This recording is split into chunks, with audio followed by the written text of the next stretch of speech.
Did anyone ever think things could be this bad at Florida State? Under Bobby Bowden, a team that seemed to finish in the top five every year, top 10. Florida State went undefeated a couple years ago in the regular season under Mike Norvell. Obviously, had the Jordan Travis injury and did not get into the playoff. Lost to Georgia bad in a bowl game, but everybody thought they were going to be just fine. They are now 7-17 the last two seasons. 7-17. Even worse, 3-13 in ACC play. Is there hope on the horizon for the Noles as we get to looking at the 2026 season? You're listening to the You Think You Know Sports podcast. We're going through every team in the country, doing deep dive analysis and research. Have over 10,000 followers on our TikTok page, exact same name. People have asked for other outlets to get the information. Check us out on this podcast as well as at youthinkyouknowsports.com. So Florida State was 5-7 last year. You never would have guessed it after the way they dismantled Alabama and Tuscaloosa to begin the year. This was a team that everybody thought was back way too soon, and then ran into Virginia on a Friday night and lost, and things just went downhill from there. Mike Norvell's 38-34 at Florida State. The pressure cooker under him right now, his seat is so hot that I don't even know how he sits down. Look, he has taken Florida State to highs that the Noles had not seen in some years back in the glory days of Bobby Bowden. But now he has taken them to lows that we have not seen since the 70s, And Florida State has been patient. He's entering year 7 in Tallahassee. And frankly, I think that this is the end of the road if they do not see big results. I think the administrators there are probably ready to find the next answer if Norvell can't get this team back where they think it should be, which I would think would be in the 8 or 9 win range. Ashton Daniels has already been named the starting quarterback for Florida State. He replaces Tommy Castellanos, who had come over from Boston College, made the shirts about beating Alabama, and Nick can't save you.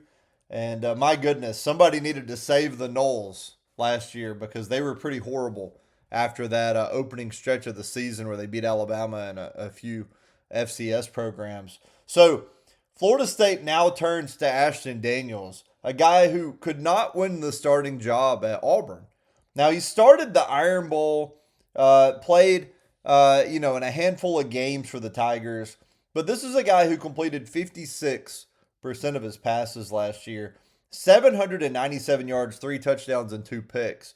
If you remember the Iron Bowl, which is about as good of a test as you can have in college football, right?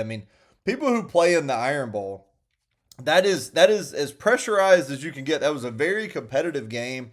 Auburn trying to keep Alabama from making the playoff. And he was 18-39 against the Tide. 46% completion percentage, 259 yards, a touchdown, and a pick. I love to judge quarterbacks on how well they throw the ball down the field a little bit. And he was 5 of 16 on passes that traveled 20 plus yards in the air. He had 188 yards passing on those plays, 2 touchdowns and a pick. That was 13% of his attempts. So Ashton Daniels is a guy, at least throughout the majority of his college career playing at Stanford and Auburn, is not really going to try to throw it deep down the field. The other thing I thought was interesting, where only 21% of the passes he attempted at Auburn last year came off of the play action, 21%. Castellanos had 36% of his pass attempts last year came off play action. Tim Harris has taken over. He was already the co-offensive coordinator with Gus Malzahn. Malzahn is now retired. And so we'll see what Harris does with Daniels back there and see if you get more of that play action that gives you the idea that there might be a run rather than just going back, dropping back in the pocket and throwing it 5 to 10 yards downfield, as Daniels has done a lot in his career.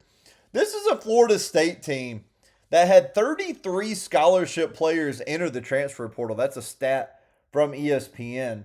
They do have 5 new offensive linemen who have come in with 118 career starts. This is a brand new offensive line. They don't return anybody on the offensive line.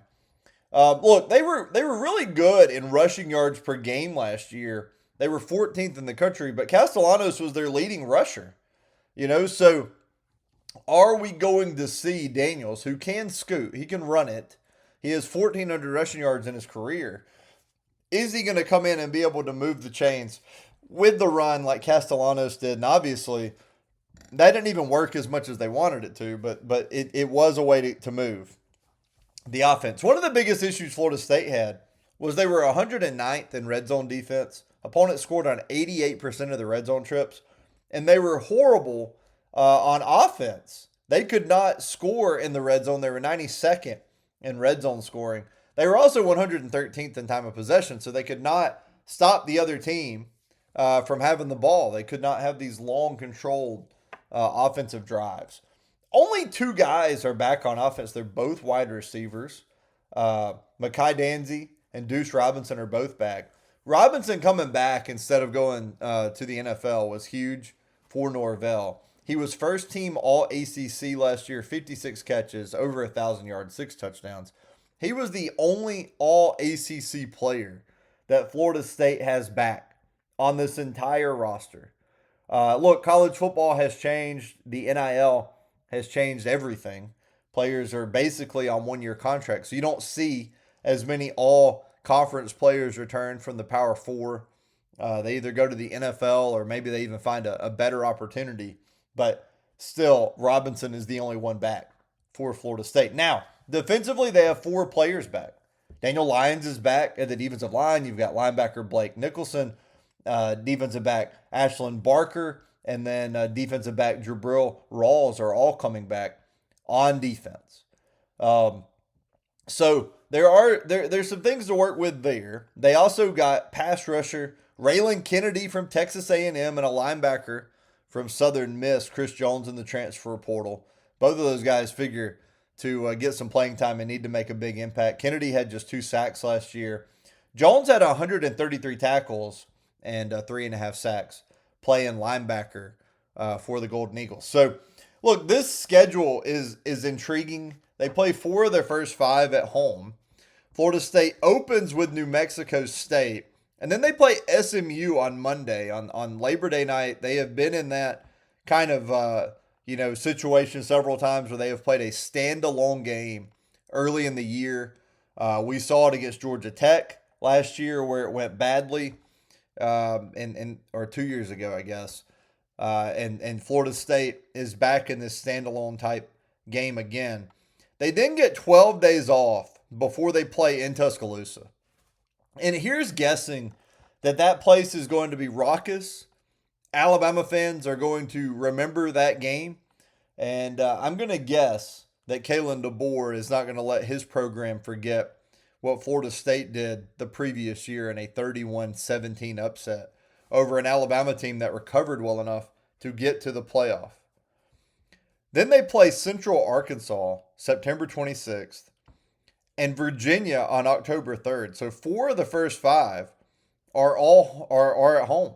The only road trip in there is against Alabama, which is a very significant one.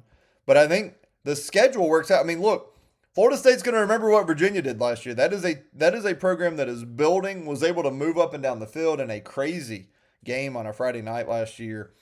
But once you get through Virginia, things get really interesting. And this is kind of the meat of the schedule. And I'm not taking anything away from SMU, who I think is going to be probably favored to beat this Florida State team. Alabama is. Virginia, I don't think the line's going to be crazy there. But once you get through those 5, you've got Louisville at Louisville on a Friday night. Okay, so 6 days between the Virginia and Louisville game, and you got to travel to Louisville. You've got Miami 8 days later. So Miami continues to be put in a position, and I'm going to do the math on this, where the team that they're playing on Saturday, a lot of them have Friday night games the week before, so they have an extra day to prepare. I think that's interesting. But Florida State and Miami, man, it would be great if we could get that rivalry back where it was in the early 2000s. Miami's going to be the favorite in the ACC. And then 2 weeks off before they host Clemson. So that game is back in Tallahassee. So after road trips to Louisville and Miami, you've got the Seminoles back at home in Tallahassee against Clemson, and who knows what the Tigers are going to have this year. I have done a podcast on Clemson already. You can go check it out, as well as a blog post on youthinkyouknowsports.com. There's also videos on my TikTok page at youthinkyouknowsports. Boston College is the next week on November 7th. There's also a podcast up on them. They play at Pitt on another Friday night on November 13th. At least that's what the ESPN schedule says. It notes it could be the 13th or 14th, but it lists the date as the 13th right now. And then NC State is in Tallahassee on the 21st. And then they play Florida, and that is a Friday game this year, possibly. It says November 27th or 28th. Friday or Saturday game with the Gators in Tallahassee. So it is going to be very, very interesting to see how Florida State fares. And it looks like that's going to be a Friday game, looking at their official schedule. So, look, I think there's a lot to like. I like the bye week before hosting Clemson. I don't like the back-to-back road trips on the 9th and 17th against Louisville and Miami. 8 of their 12 games are in the state of Florida. I think that's a good thing. But ultimately, you can circle on this schedule where things are going to get hairy for Mike Norvell, right? I mean, if they beat New Mexico State and lose to SMU and Alabama, this could be a 1-2 football team very quickly, midway through September, with their playoff hopes dangling, right? Where they'd have to win out to even have a chance in a 12-team playoff era. With Louisville and Miami still ahead as road games. A road game at Pitt, who figures to be pretty decent this year. Another home game against John Summerall in Florida at the end of the year. So you could see pretty quickly where this could go off the rails. Now, if Florida State is able to win its first 2 going into Alabama, I think they're going to have some positive momentum. I think Alabama is not what it used to be. Who knows? They're going to go in there with some confidence. But this is a new-look team, man. Only 6 starters back, which honestly is not that different than other Power 4 programs in this NIL era. But there's not something that you can point to on this team other than Deuce Robinson and Danzy at receiver, who had 27 catches and 3 touchdowns last year as well, that you're going to say, okay, I can see it. Ashton Daniels has not been a proven Power 4 starter, could not lock down the job at Auburn. Obviously was at Stanford before that. There's a lot to get better at. It's not like this Florida State team was okay last year. They were putrid. They were better than the year before, but not much. And they've only won 3 of their last 16 games in conference play. So anybody who's looking at Florida State in the spectrum of their Florida State, they're going to figure this out eventually. I think you almost have to say, what have you done for me lately, right? Like, take the Florida State logo off the helmets. They're 3-13 in ACC play the last 2 seasons. I mean, that is, look, they're basically Boston College. I mean, I'm not trying to make, I'm not trying to make Florida State fans mad at me, but if you're 3-13 in conference play, then maybe we shouldn't treat you like this, powerhouse program. I mean, Boston College is 5-11 the last 2 years in ACC play. They're even better than FSU. So, look, I think Florida State's going to get this thing turned around eventually, right? I mean, they're Florida State. There is too much passion there. There's too much talent in the state of Florida. There's too much history there. That program, college football is better when Florida State is good and among the big boys in the top 5, top 10 every year. But I don't know if it's going to be under Mike Norvell that they get it turned around. I think those early season games are going to be gigantic in determining the future of this program. Let's see if Florida State can get it done. I'd love to hear from you.